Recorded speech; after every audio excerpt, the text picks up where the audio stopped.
Yo, what's up guys? It's the 8-bit Blackstock back for another spoopy game. Today we're playing Tiny Bunny Demo. So this is supposed to be like a choose your own adventure horror novel thing. I don't know, we'll see. It recommended it to me on Steam and it looks creepy, so let's try it out. The wind clawed at my window all night long. It wandered the fields and howled like a hungry beast. An endless song weaved from all sorts of voices, shrill, gentle, sneery, twined in the air. They were shouting and laughing, and arguing about something. Someone was running through the snow while casting long shadows that would occasionally creep close to my bed. Our house had a mind of its own, the creaky old mind of a building that had seen a lot in its days and was seemingly trying to share its wisdom with the inhabitants. This is creepy. I like this. Ooh. The lonely house faced the forest, and the dark green thicket gazed back with its hollow eyes, rustling, whizzing, swaying back and forth. One could come out and stand at the edge of the forest to reassure themselves there was nobody behind the crooked trees. Fuzzy silhouettes swaying in the wind couldn't possibly do any harm. It's just a play of a light and shadow. Just a play. So this is off topic. I'm really pumped. I got my first slabbed comic book. I'm probably going to send some more in for submissions, but I'm happy about it. I knew it was just my imagination. I was already 12 after all. Still. Oh, you see the fox face? Do you see it? Ooh. Oh. Hello. Hey, put your book away. How many times have I told you not to read at the table? It's bad for your health. Look at how slouched you are. Oh, right, I need a nicer chair. Hide. I don't want to hide. Hide it, fine. I didn't protest and put the book about Conan the Barbarian aside. I was stuck on a line I couldn't understand after reading it 3 times anyways. Oli had already finished her breakfast and was munching on some cookies. She was so enthusiastic she almost looked like your typical girl from commercials. You're not going anywhere until you finished all of it. Eat it all! It's not all you want to eat, it's all you can eat. I, on the other hand, was still trying to drill a hole in the plate with my eyes as it would make the porridge disappear. Hazy anxiousness welled up inside, all because of the previous sleepless night, the black forest around our house, and the gloomy wind. The longer I waited, the colder the lumpy white substance became. It looked like jellyfish from Cousteau Odyssey. I love that show. I wonder how horrifying the bottom of the ocean is. Or how cold the black forest is at night. The spoon fell out of my hand. Mom showered me with a cold glare from her green eyes. What did I just say? I'll get it. I had 10 seconds to catch my breath before battling the nasty porridge once again. I felt around for the spoon. What is this, carved on the other side of the table?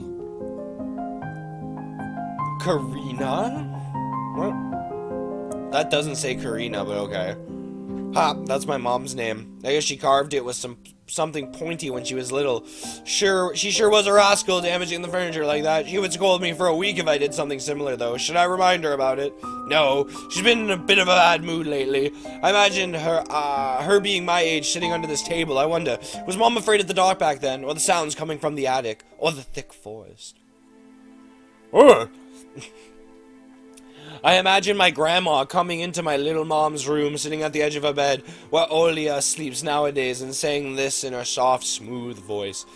Taiga is a special place, little girl. It's watching you closely, sniffing you out.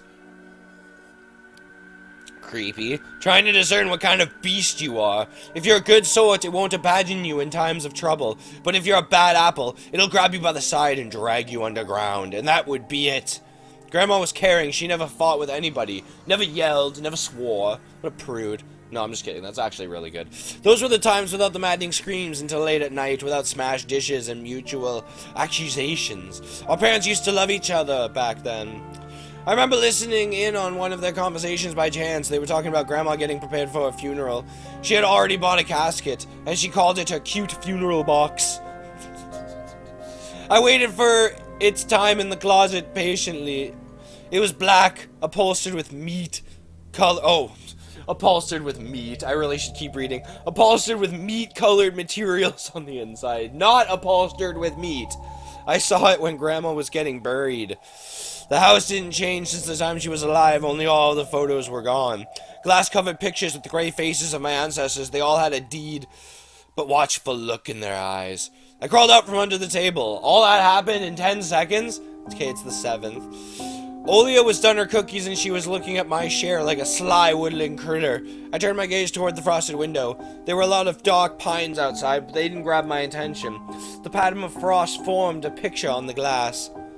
Oh, it's the fox. It's the fox from earlier. Oh yeah, look, it's a fox. Where? It looks almost like those optical illusion thingies put on the back of student notebooks. A mixture of lines at first glance, but if you blur your vision a little bit and look under a certain angle. Not outside, on the window. Look, here's the nose and here's... Hey, eat up!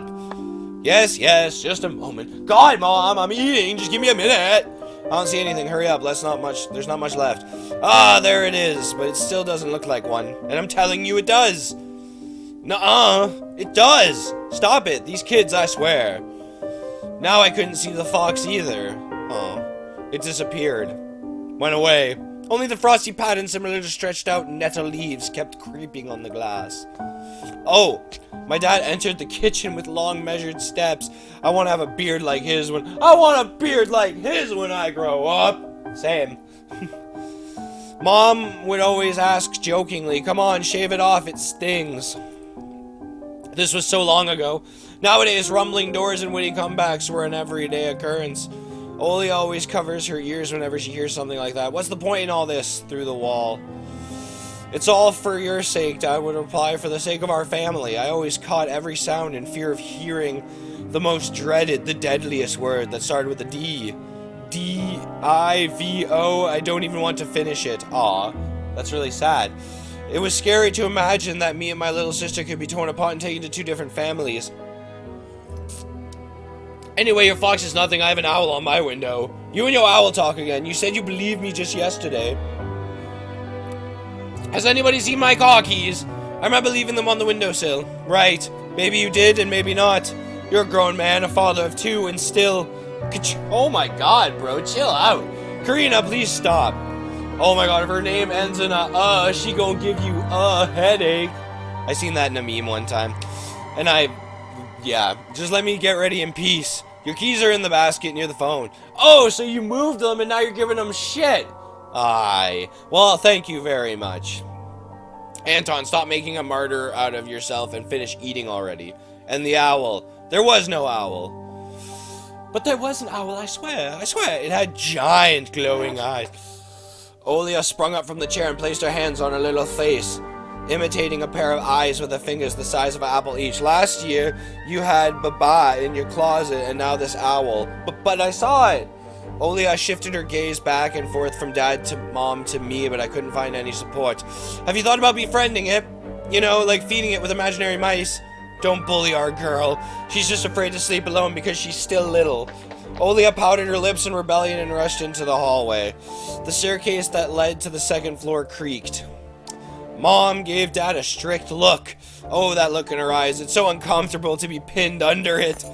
Dad just snorted in reply and left, ringing with the keys he just found. A minute had passed and the theme song from The Little Mermaid echoed through the house. It was stored on incredibly worn-out cassette tape, which Dad already had to glue together once. It's so easy to fix objects by gluing them back together, for example. How do you fix a relationship? That's so sad. This kid shouldn't have to deal with any of this. Mom moved to the living room and I was left alone, anxiously stealing glances at the window. Ugh!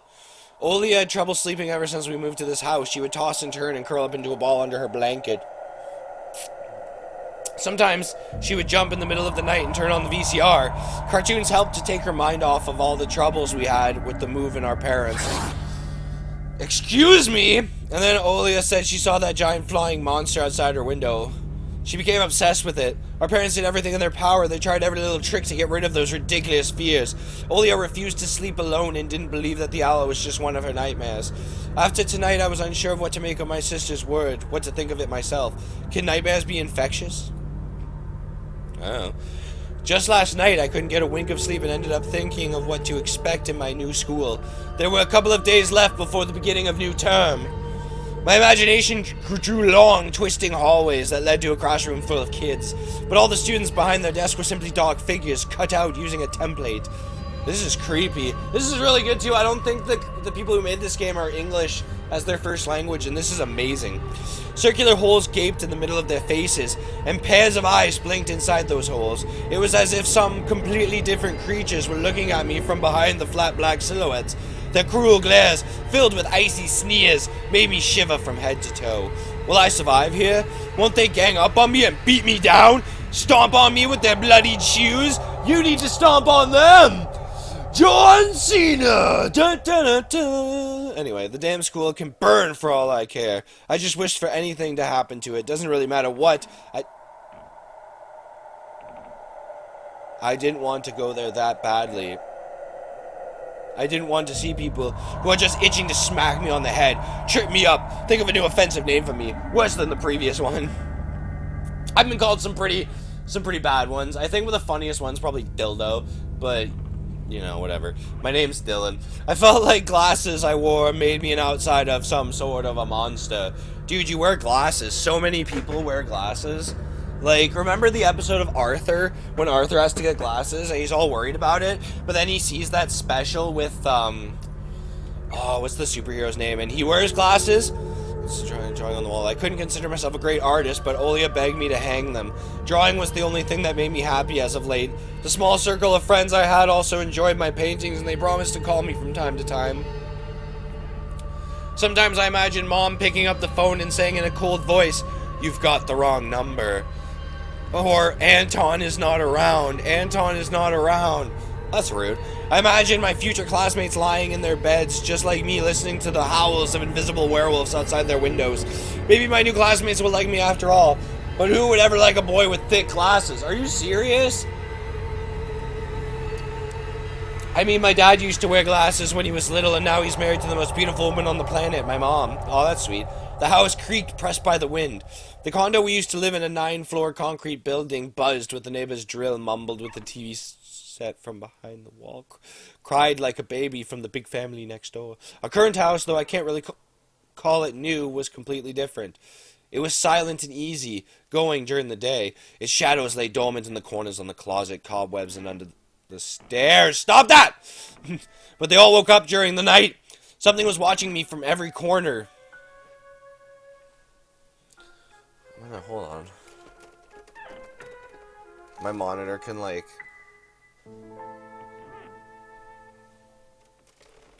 I'm probably messing with where I am on the camera, so I'm gonna have to deal with that, but... Hold on. I totally just broke the mood, didn't I? I just broke the whole mood. Oh, well, what are you gonna do? Alright, sorry, guys. I just wanted to make sure I could see in the corners, because there's kind of a little bit of the glare, but anyway. Something was watching me from every corner, almost as if the old photos of my diseased family with their ashen eyes were hanging on the wall in places of my drawings. The flour was squeaking, rusty drains were moaning, the attic was occupied by noisy drafts. Okay, cool. That's good music, I like that. One could think the house was performing some sort of demonic melody. And then I realized, in fact, hearing music, it was already playing for a good while. Somewhere at the edge of my perception, I could hear a flute. It was mixed in with the sound of the wind of the creaking old house and my thoughts, too. I stood up and rushed to the window. I wanted to reassure myself that this music was nothing more than a product of my imagination. It's not like someone is playing it there amidst the cold, snowy night, right? Oh, for fuck. Sorry, guys, I gotta fix my... Can you guys see me okay? You guys can still see me good? Okay. Cool.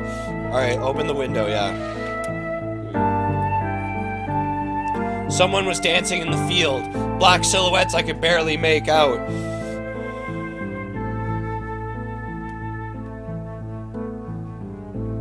God, I must have to do it. Anyway. Black silhouettes with the dark forest as their backdrop. They jumped around, basked in the moonlight, bumped into piles of snow, rolled around, and crawled on all fours. Stories about wolves playing under the moon came to mind, but these were clearly not wolves. They stood upright at times, circled around holding hands, and whipped up snow, disappearing into the shadows for a brief moment. And then coming back. Wonderful. Something bizarre was going on. Shadows dancing in the starless abyss made my imagination go wild, making me anxious at the same time. Suddenly the music had stopped. The dancing shadows froze in place, and I could swear pierced me with their eyes. Oh, no. Don't do this to me. Don't. Oh my god, I can't get my computer straight. So whatever. One of the silhouettes immediately parted from the bizarre shadow carnival and sprinted across the field with giant leaps. Ah! Holy fucking shit, bro. That's not cool. It glided on squeaky snow without leaving any prints until it was devoured by the pitch black shadow of my house, which became even darker and thicker. My heart was jumping around like the bird inside a cage. I shut the curtains with a swift motion and stepped back towards the bed. They saw me! A freezing torrent of fear washed over me. No, leave me! Leave me alone! I stood in the middle of a perfectly dark room and listened to unwanted guests move and scrape around looking for an entrance. They moved to the night. They circled around the house. Now my guests should be at the front door. I jumped into bed and covered myself with a blanket as it could protect me. The shackles of fear locked my muscles. I remembered the funeral of my grandma lying there, hands crossed on her chest, her facial features sharp like that of a tin doll. Ants running up and down the legs of chairs that held my grandma's casket. God, it's so creepy. Okay, I just need to push it back like just a little. Please, okay. Imagine those little creatures climbing up on the head, pulling up her eyelids with their teeny legs. Why would you imagine that? That's your grandma. Then her wrinkly eyeballs would once again move inside their sockets and she'd be able to see her grandchildren. I was chanting the spell she taught me throughout the whole procedure. And now, lying under the blanket and listening to the squeaks howls, I was repeating the same words. On the island of Bouillon, underneath the blemished sun in the sea of color blue, stands a cabin made of wood. There lay lard and ashen hair for the spawn from devil's lair, to feast and always leave alone. God's faithful servant named Anton. Evil leave this house must. Ashes to ashes, dust to dust. Bizarre sounds had disappeared. I cautiously peeked out from under the blanket and saw curtains waving around like a hangman. And then the night doused me with a new portion of boiling terror. The sound scratched drums. This is ridiculous. In reality, something or someone was scratching at the front door, early clawing at wood, demanding to be let in. Perfect. The door was shut. Dad had become very cautious recently, so he installed the sturdy lock. I remember him staring at the forest intently as if he was looking for someone. Ashes to ashes, dust to dust. I hugged my knees, placing my chin between them, and drilled the door with my eyes. It was so flimsy and weak before the might of darkness. And then... oh, the doorknob twitched slightly. Go away, I hate you! Then it turned halfway once, twice, as if the person who tried to enter had no hands. The doorknob tilted twice more and then started clicking violently. My jaw cramped from fear, my wet fingers clutched the blanket. The door creaked and opened, the wind taunted me, moaning inside the tin drains. Now you'll see. The door was wide open, the darkness writhed inside the carnivorous mouth of a doorway. Tony! It was as if the night itself was calling out to me, flapping its black wings and squeaking with rusty hinges.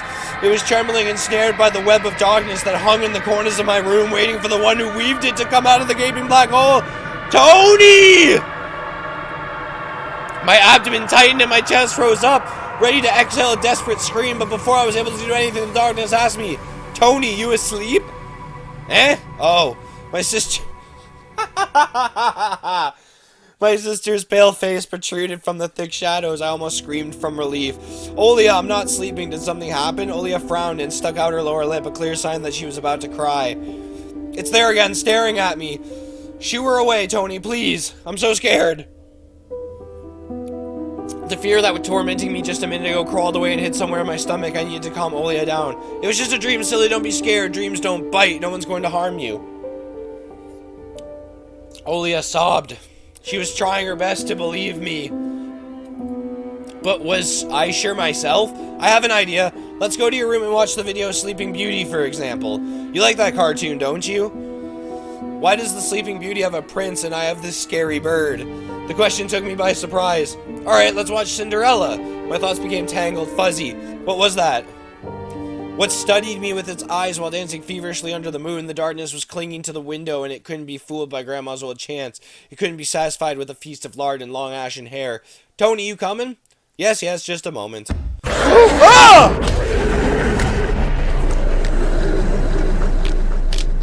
Oh, did I die? Huh? Did I? What the fuck? That's why I didn't want to laugh at Olia and her owl in the morning. Oh my god. Who could be visiting us here in the middle of nowhere? We don't know anyone around here.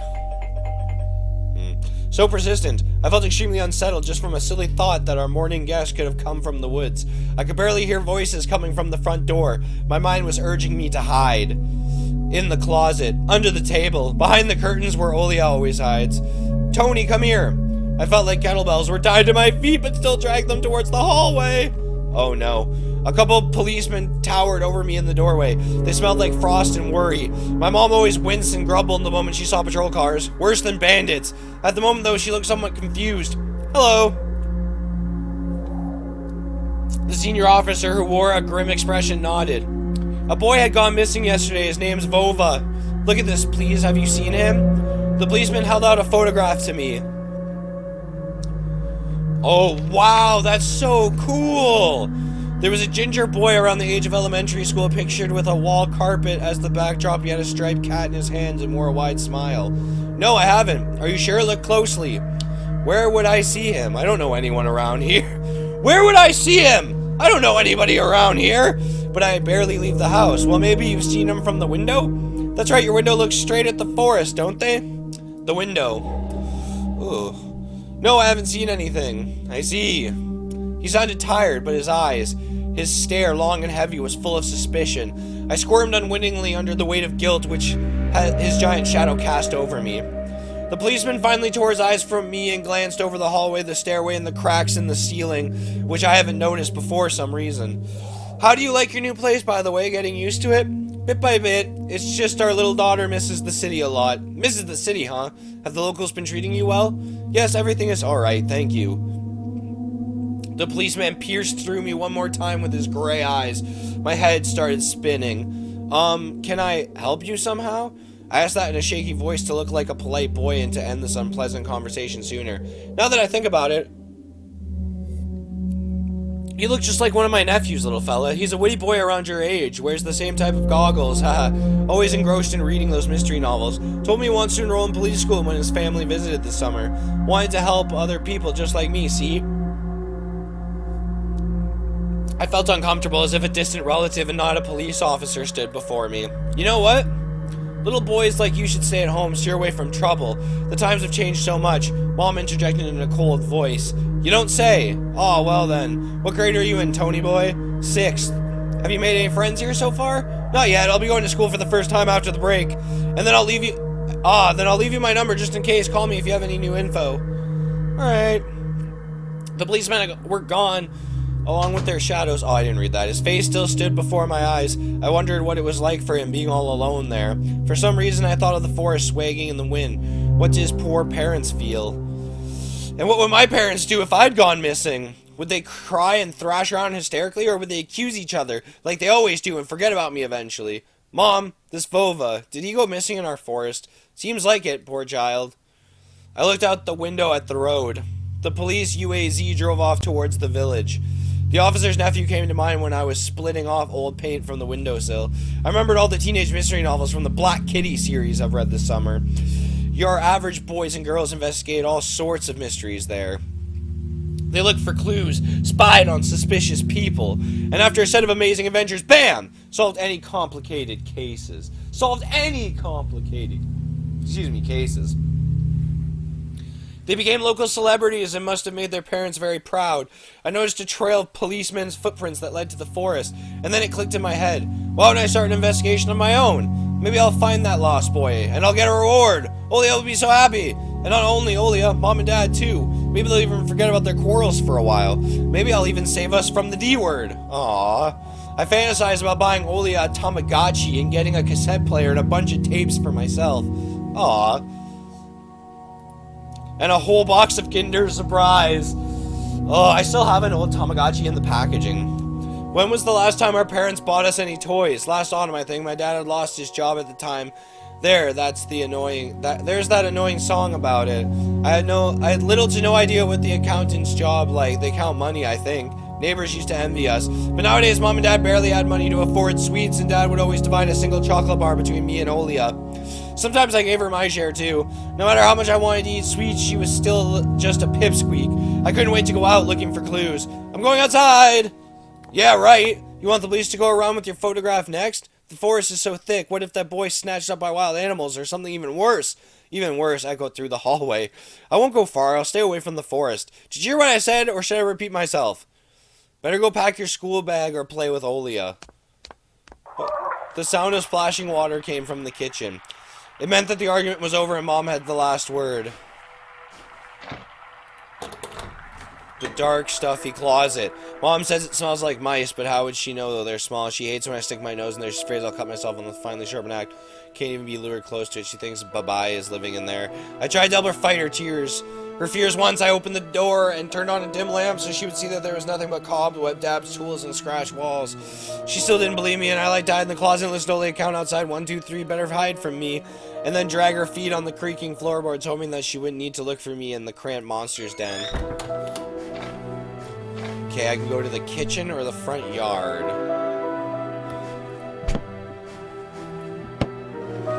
Grandma kept ice cream for me and Olia here, but now all I can see is meat bits for soups and clumped together pelmeni.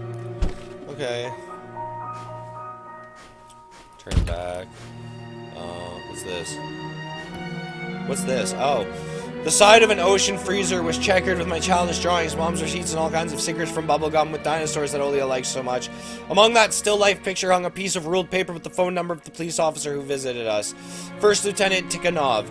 I read it inside my mind, looking at the officer's sprawling handwriting. A scrap of paper was held by 2 pieces of broken magnet from old Soviet toy, and those pieces just barely covered up the numbers as if to taunt me. I leaned forward to unveil the mystery and take the piece to a safer place where it would wait for its time. Then I would finally call the policeman. Happy news. Hands on! What do you need it for? Hands off, you'll lose it. Angering my mom was the last thing I wanted to do, so I lowered my hand. Oh, okay, these are all things I can look at.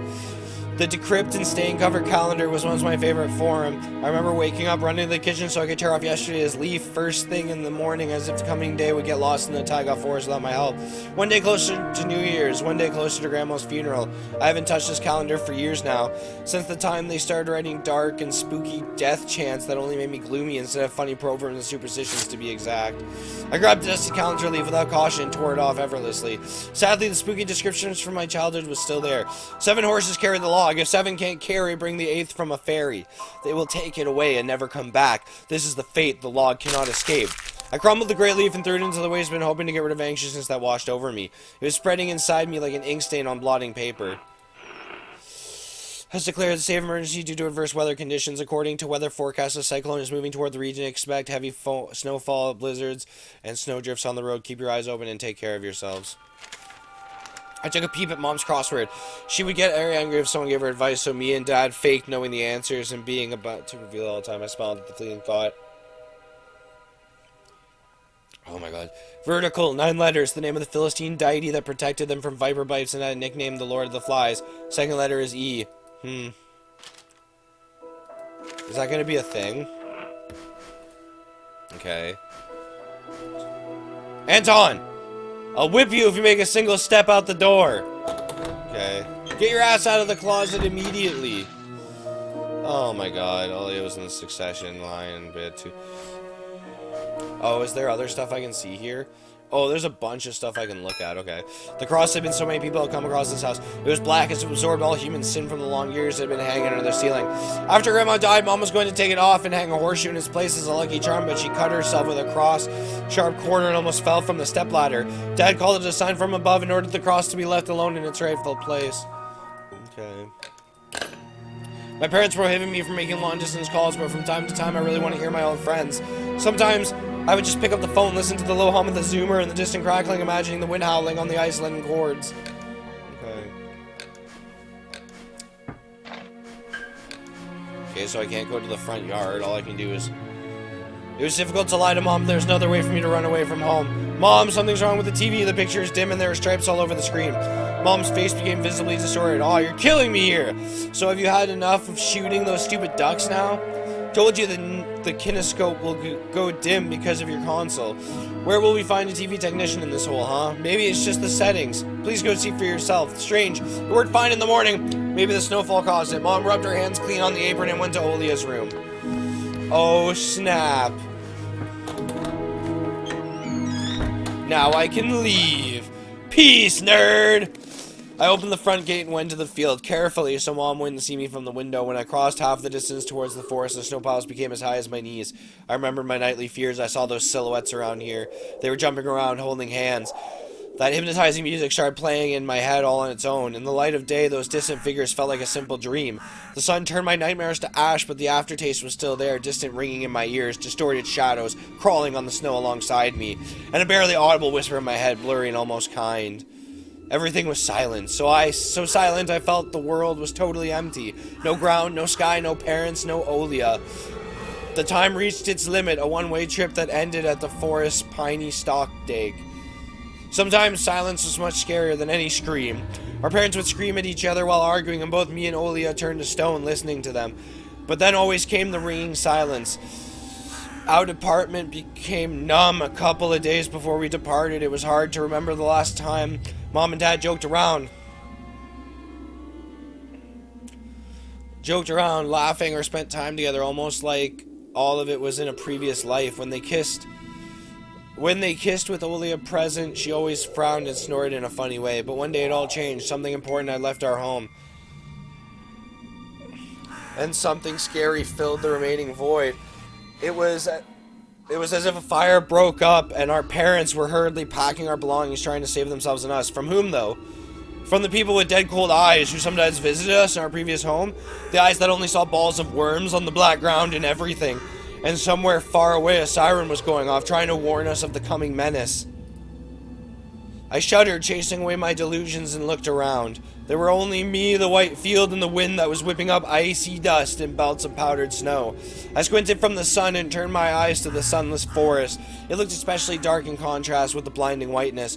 Knobby tree roots slithered under the snow like fat snakes, rotten leaves and coniferous needles frozen to the ice. Dry, prickly branches intertwined, bringing up uncomfortable thoughts about fences. Were they protecting the forest? Or were they keeping something from breaking out? Some object was hanging from one of the pointy branches. I tried to get closer, drowning in snow, and when I almost got to the edge of the forest, I saw a knitted mitten. It looked like a wounded bird among the hungering semi-dark. Should I take it to the police? The senior officer looked gloomy, but he still reminded me of Captain Casanova from my favorite TV show called The Streets of Broken Lights. He was also always anxious, with a tired look in his eyes, but still brave and strong. Will this mitten help them find the lost boy? Vova! I heard a distant shout. Looked like it came from the river. Vova! As if the trees were calling out to someone. Vova! Resounded closer to me. Something was standing there behind the trees, hiding. Vova! I knew someone was looking for the lost boy, but still, something was unsettling about that figure. Its stillness. How it was bent unnaturally toward the ground. Its blackness. Ooh. There's no one there, just branches and roots. It's all just my imagination. A nearby bird flapped its wings loudly. Ooh! A shadow split from the tree and disappeared from my sight. I looked away for just a moment, but when I turned my gaze back to the same place, it was gone. So it was my imagination after all. Silence reigned for a painfully long time.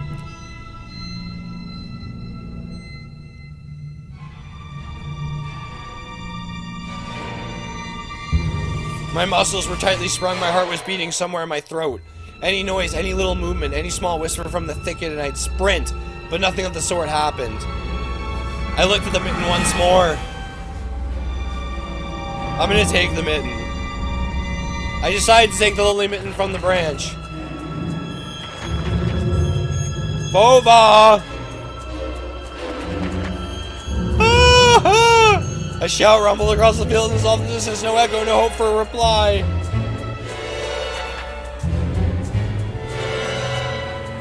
Ah! I stepped towards the bristly tree and tried to claim my finding. It didn't budge. I pulled hard on the branch, cracked, and the mitten tore off, landing on the hand with a squishy sound. All too heavy, wet. I squeezed it without thinking. Something dark spilled from it, forming a tiny string between the mitten and the snow. Steam rose from the snow pile. Oh my god, it's bloody! I froze in place, studying my palms in disgust, and at the sound of necromancers invaded the silence. I didn't have to think twice before running away. Someone was chasing me from the darkness, breaking pine branches, closing the distance with giant leaps. Snow was slowing me down. Crazy thoughts flew through my mind. I'll get caught. They'll get me. I'll get dragged out into the thicket. I'll be gone forever. But there was one more voice, probably one of reason. It gave me strength, spurred me on. You can do it. Don't stop. I heard an animal roar behind me. Excuse me. It was so loud my ears went numb. I felt like the sound had come from a pack of hungry beasts rather than a single one. The nostrils sucked in freezing air. They sensed my fear. Two giant wings flapped above my head. An enormous shadow flew over the clearing. A hoot, a wheeze. The roars were coming from all directions. Now from the dried up raspberry bush, from twisted vines, from under the windfall. Hurry, run, don't look back. I felt like I was inside a nightmare. The snowy clearing became vicious like quicksand. I was stuck in place. I pulled my leg from the mushy trap just to be caught in a new one even deeper than before. I continued to drown, sinking deeper and deeper with every desperate push. Was snow ever this sticky? I screamed in horror after realizing this wasn't snow. Someone or something in the snow pile was clutching my pants. I gathered all my strength and rushed forward. The pressure on my leg was gone. My boots slipped out of the hole and the soles were on a hard surface again. I reached a clear path with one jump and from there ran to my house. Oh my god, its gloomy facade didn't look threatening now. The house was my line of defense from the shadows that flapped their wings and the creatures that were hidden under the snow. I tripped over the doorstep and smashed into the door. In all my hurry, I still managed to notice the claw marks, as if a dog was striking the wood with its paws, demanding to be let in so it could escape the cold. I had noticed these marks when I was leaving. The heartbeat in my ears was much louder than my surroundings. I couldn't hear whether someone was following me or not. What if they were already in our front yard and Mom had locked the door? Drowning in fear, I pulled on the doorknob and it obediently gave way. Oh my fuck. I rolled into the hallway and shut the door behind me. Porch planks creaked as my pursuers ascended the stairs. My fingers slipped off the lock and I couldn't click it into place. I gritted my teeth and pulled hard on the iron knob, whipping it between the boards. I stared blankly at the door. Someone was standing on the other side of the pitiful, flimsy barrier that was probably less useful than blankets. Wheezing breath reached into the house and crashed at me in waves. It smelled of pine and sweat. Mom peeked out of the kitchen and chastised me with the same frigid voice she always used when talking to Dad. What exactly didn't you understand when I told you never to slam the door? I didn't mean to. I snuck a glance at the door. The smell was gone and the breath was too. If there was someone in the first place, of course. Here, mere 5 meters away from Mom, my fear was slowly weakening, melting like snow in spring. And with it, the last bit of strength I had left in my body, too. My legs gave way. I propped myself up against the wall so I wouldn't fall over. Mom's expression had changed immediately. The cold mask of strictness and detachment was gone. Mom looked the same as before all those quarrels. She finally saw my condition, my wet pants plastered with snow. Where have you been? What did I tell you, huh? I told you to stay home. Am I nothing to you, too? I got afraid she would cry, and I reached out to her, like when I was very little and wanted her to cuddle me. But Mom regained her composure fast and put on her usual face. Her eyes shined like steel. Her voice rang out. Your dad can't find his cigarettes. Be honest, did you snatch them? Were you smoking in secret? There was someone chasing me. I thought... I started as soon as I started explaining myself. Tears welled up in my eyes. Mom leaned towards me and sniffed my clothes like a bee searching for the smell of tobacco. Then she squinted her eyes in suspicion and looked into the front yard. Her expression changed in an instant and she covered her mouth with her hand. Look, over there at the fence. My heart started thumping as if I became prey once again and my pursuers were following me in the field. I could swear that I've heard something scratch at the door, just like in my nightmare. Mom beckoned me with her finger and I gathered all my remaining bravery to look into the kitchen window, facing my fear. I could barely discern some hairy silhouettes swimming in snow through the icy winter patterns on the glass. Dogs! Just a small pack of strays with no name and owner, barely reminding me of the hungry monsters that live on the edge of the forest. Oh boy, were you scared of them? I think they'd rather be scared of you, Anton. They were chasing me like a bunny. And what if they were rabid? The smile had slowly disappeared from Mom's face. Now she looked at the dogs as if was her first time seeing them. What if they attacked Olia? Mom? I wish your dad could just shoot them all. Mom, look, they're alive. Huh? What? Are they your friend or foe after all? Make up your mind. You're not a little kid anymore. Mom sighed in annoyance, and I felt so bitter that I bit my lower lip and fixed on the gaze of the cobweb-ridden corner. Welp, some detective I am. In reality, I was risking my life among monsters, but rather my pants among a pack of stupid strays. And for what? What use do I have for this mitten? Of course! A dark and sticky mitten that belonged to the lost boy made a squishy sound in my hand. Seems like I was clutching it the whole time. That's my trump card as a detective. I hurried to present this clue to my mom. Mom, this is Vova's mitten. That boy the police were asking about in the morning. It's drenched in blood. I found it hanging on a tree I can show somewhere. Let's call the police right away like the officer had told us to. Mom, look! Ew!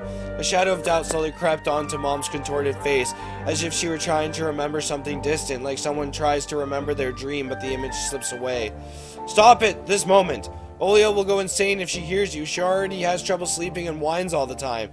And you joke around like this? At the moment I realized the mitten was actually wet from snow. There was no blood whatsoever. I wanted to sink through the floor from embarrassment. Come here, my boy, who cried Wolf. Oh, don't just stand there. Come take your pills. A golden-colored pill reminiscent of a dead wasp fell into my palm. I already took one during breakfast. Don't talk over me. I told you to stay home, and Dad would have given you a good whipping for that. Come on, take it, or you won't be able to sleep at night, and you have school tomorrow. So I had to swallow the bitter medication, drinking it down with similarly awful water that gave off a taste of chlorine. Maybe it wasn't Vova's mitten. Maybe it wasn't a mitten at all. Just like the forest monsters, and Olia's owl. Am I going mad? What's happening to me? Either the pill had an immediate effect, or my overexerted brain didn't let fear inside anymore. Serenity washed over me, bringing yawny indifference along with it. Anton, you done? See, you can do it when you try. Take off your coat. Are you asleep? No, Mom, I was just thinking. What about, I wonder? It's just something silly.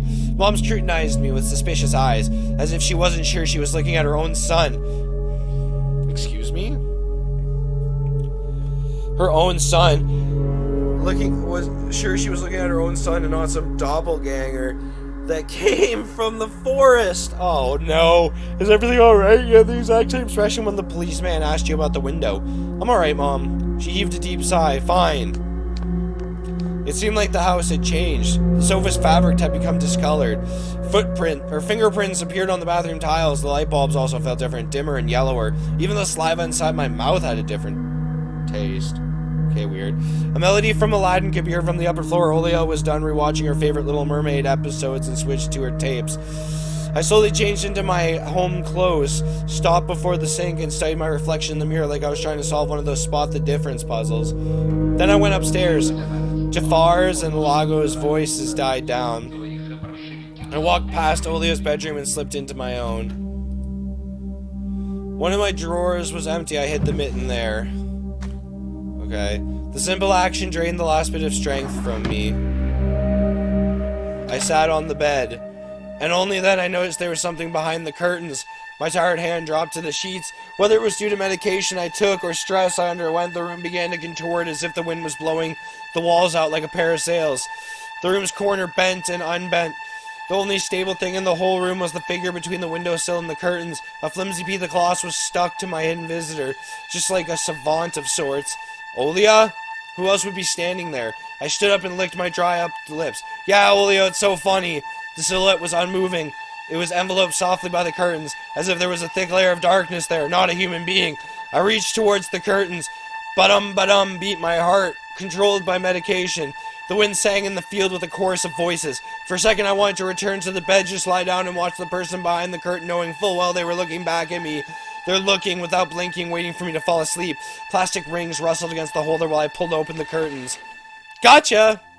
I knew it was you from the beginning. A blindingly bright halo lit up Olia's head with the setting sun as the background. My sister was shining. When she was just a baby, Dad always used to say she was shining with happiness. I always retorted, But Dad, she's not some flashlight, and I brought her to the window one day and sunlight poured on her smiling face. I felt like I was holding a child woven from light. I saw everything. Oh really? What did you hide? She was just like my mom when she was little, before she put on her sad mask of tiredness and switched to her commanding tone of voice. It's so funny.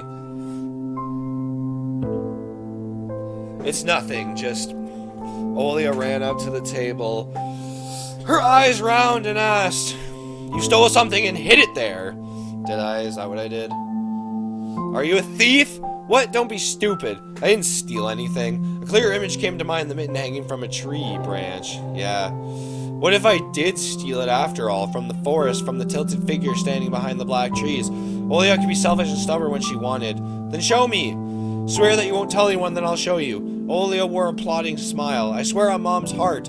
An oath she heard in one of the movies about the pioneers we've watched. Don't say things like that. Olia nodded and made a gesture with her hand, locking her mouth with an imaginary key. She was filled with curiosity that was splashing in her giant eyes.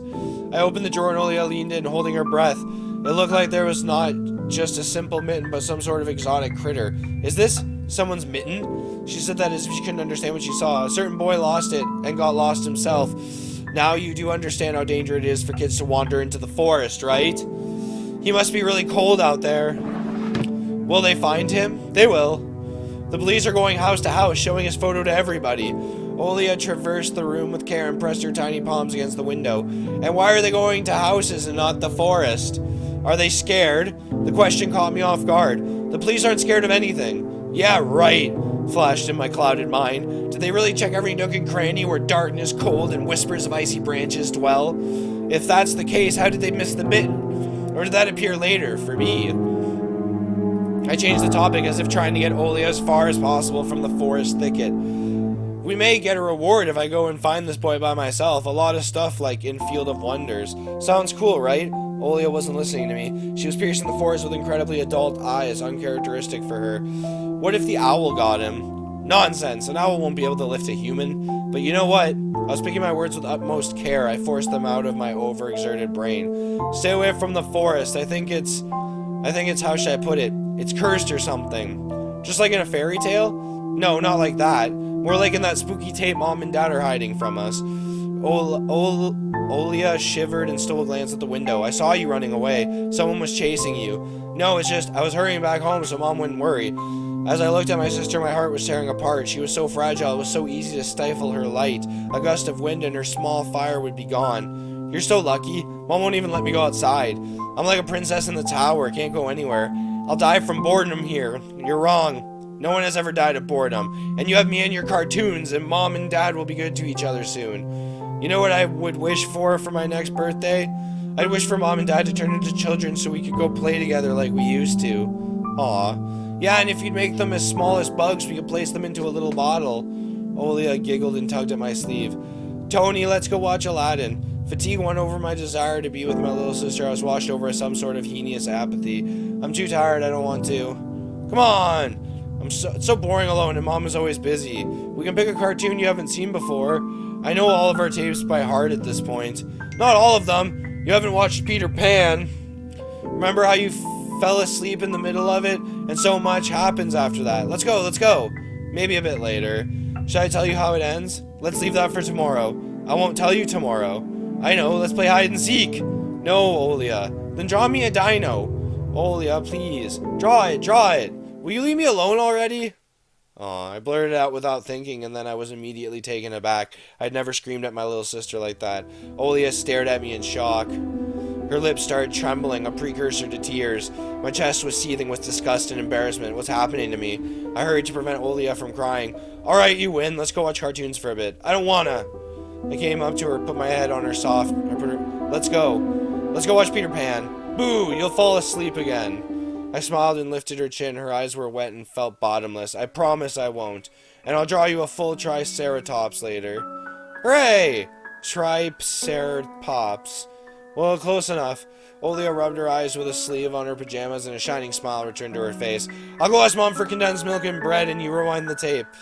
The bread is fresh, just how you like it. Alright, just be careful not to spill the milk, or you'll be yelled at again. Wanna bet I won't spill it? The tape is somewhere in the nightstand, look for it. Olia disappeared into the doorway and I dragged my feet into the neighboring room. Alright. The scary window sees it lurking in the dark. Olia keeps curtains open during the day, but as soon as the twilight comes, she shuts them so tight she wouldn't see the pair of eyes.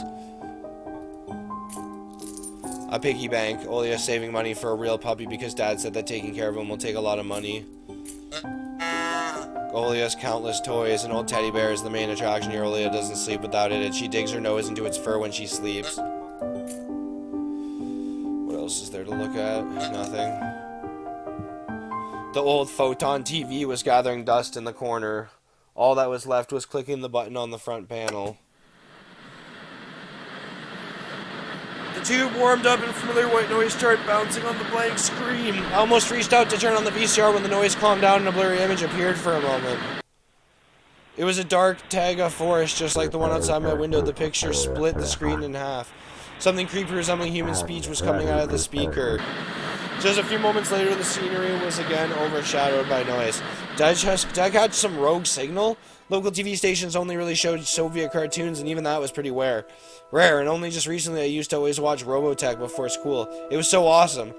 Maybe I should tinker with the antenna. What if I catch this channel again? On the other hand, Oli asked me to find the tape. It wouldn't be nice to disappoint her, but in my sleepy state, I didn't have the strength to do all of it.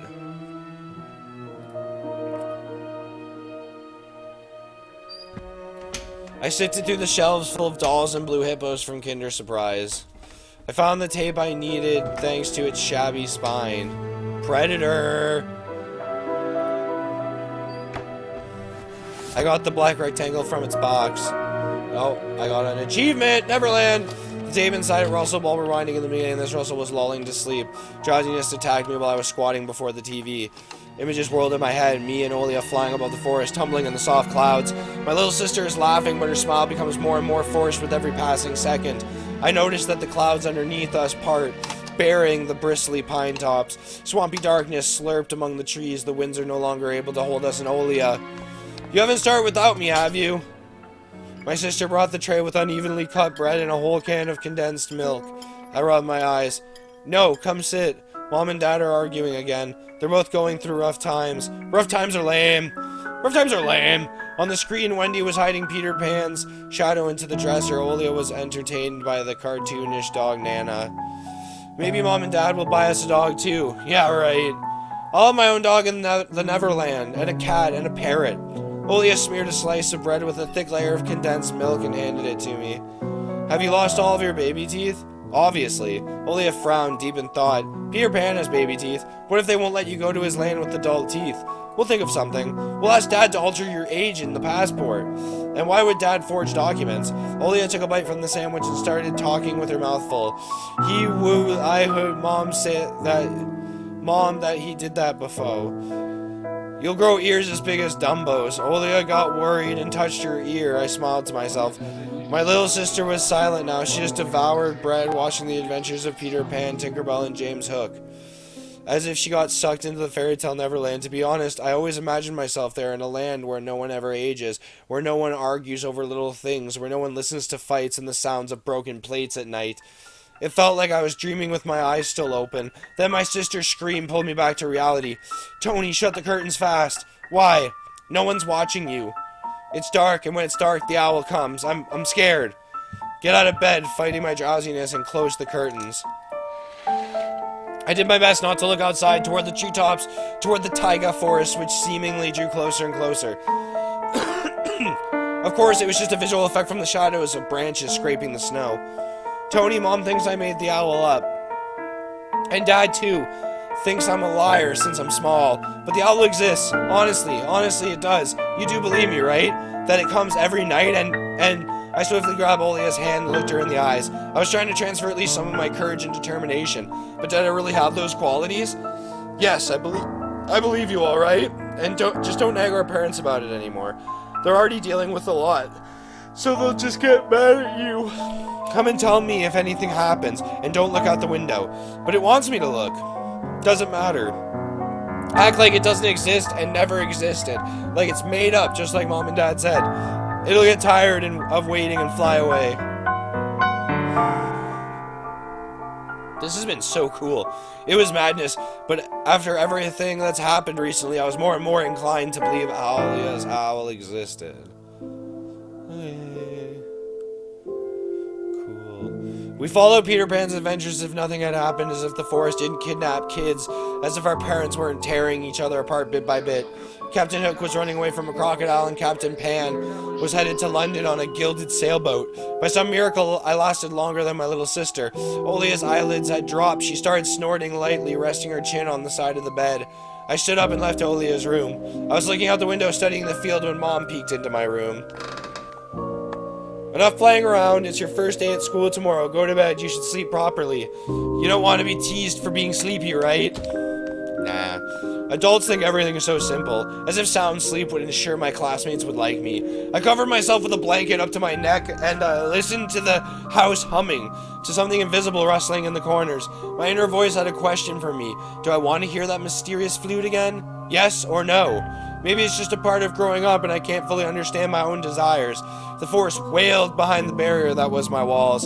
Some ethereal entity wandered the fields. Branches shook as if calling for me. The wind howled on in the night. My thoughts were like annoying flies that enter my head before becoming weak and tangled. I didn't notice how I fell into slumber. Thank you for completing episode 1 of Tiny Bunny. Did you enjoy it? Do you want to see what happens next? We're already working hard on the continuation of the story. That was so good. That was so good. Oh my god. Tiny Bunny. What happens if I click this? Does it bring it back to the menu? Tiny Bunny. That was so good. That was so creepy. That was... I want more. I want more. I'll link the game in the description if you guys want to play. It's totally free for right now. That was totally free. I'll also link the Scary Games playlist if you want to see other scary games I've played in the past. If you like the video, hit the like button, share, subscribe, ring the bell. It helps me out a lot. I really appreciate it. If you guys have any games you want to see me play, leave them down in the comments. I'll be sure to play those games and hit you with a comment back to say hey. Until next time, this was the Tiny Bunny episode 1. I thought it was a demo, but it's episode 1. I'm the 8-Bit Blackstock, and I will see you guys in the next video. Deuces!